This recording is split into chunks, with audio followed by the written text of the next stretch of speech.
từ qua xéo rồi mọi người.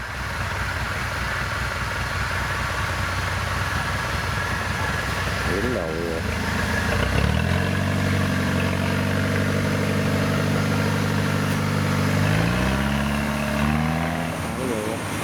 Hôm nay thì tiếp tục mình đi mấy cắt này mọi người. Đang xuống gặp cái 102 bộ đồ nó đang thả dạng rồi có 3 máy luôn rồi.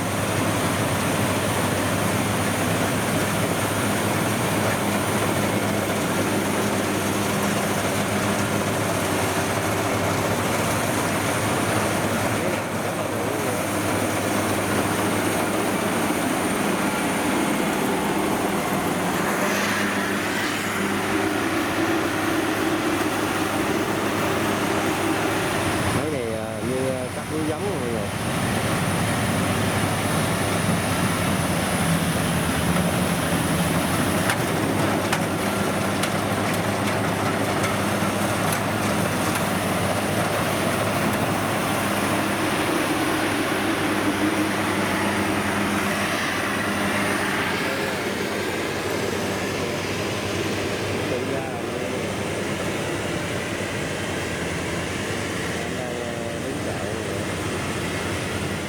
Một cây 70 cũng đang chuẩn bị xuống đồng luôn nha mọi người. Đồng này cắt tới 3 máy là 2 cây 102, cây 70 rồi.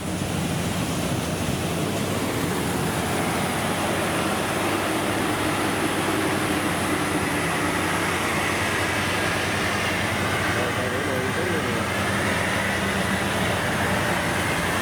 Nói về sau là cũng là cây 102 rồi.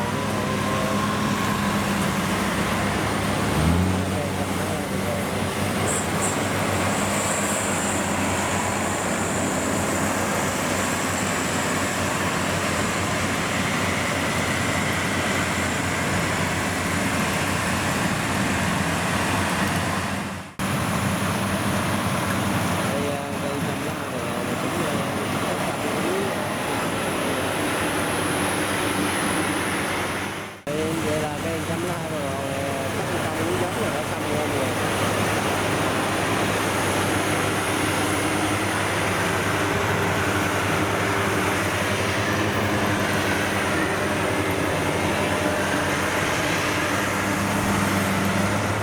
Giờ tiếp tục cho mấy 102 rồi thứ ba cũng xuống đồng luôn vậy.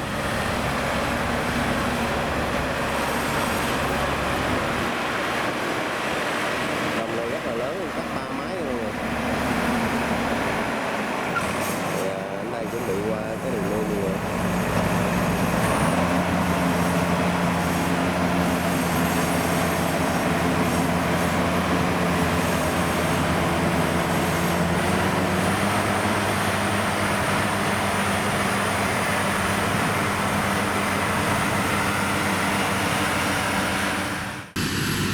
Tiếp tục là cái máy kéo thứ hai cũng xuống ruộng luôn rồi mọi người.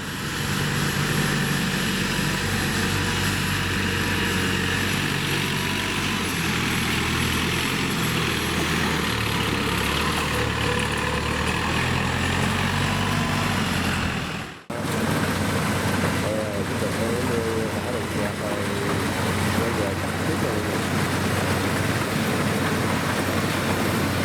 Cái này nó điều phương thì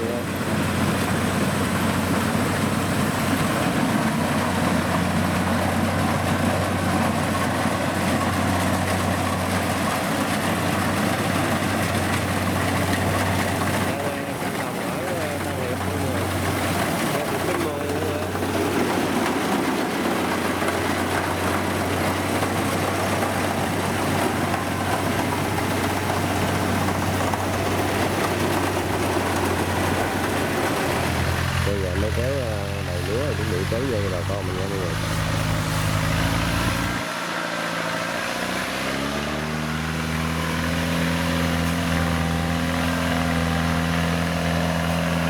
Đây hôm qua con mua mọi người.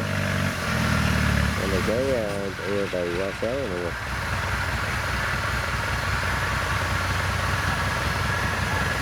Đứng đầu rồi.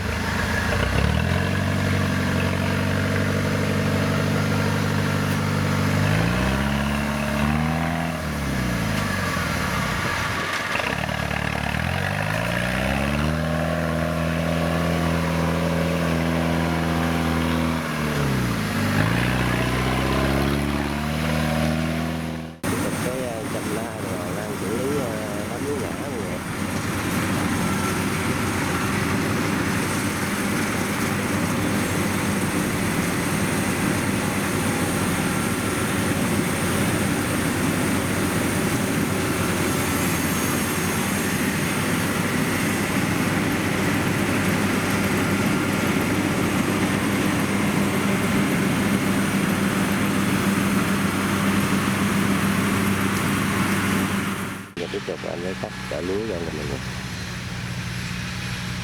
Với anh mới kéo không quá khủng mọi người.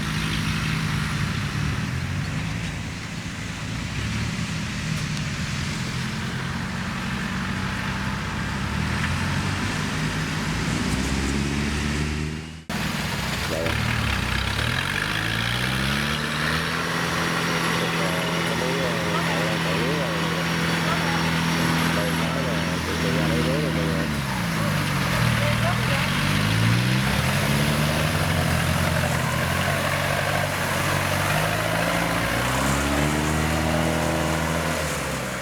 cây châm lá hai rồi đang cái đường gấp vô rồi. Cái này xử lý những cái đám lúa nhỏ rồi. Cái máy này đổi cái hàm trơn màu rất là đẹp luôn rồi.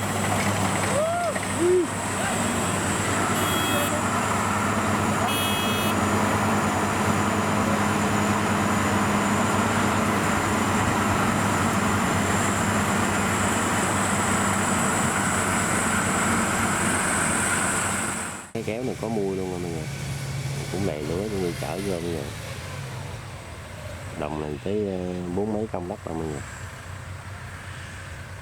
Giờ anh đang chuẩn bị bỏ lúa vô mọi người.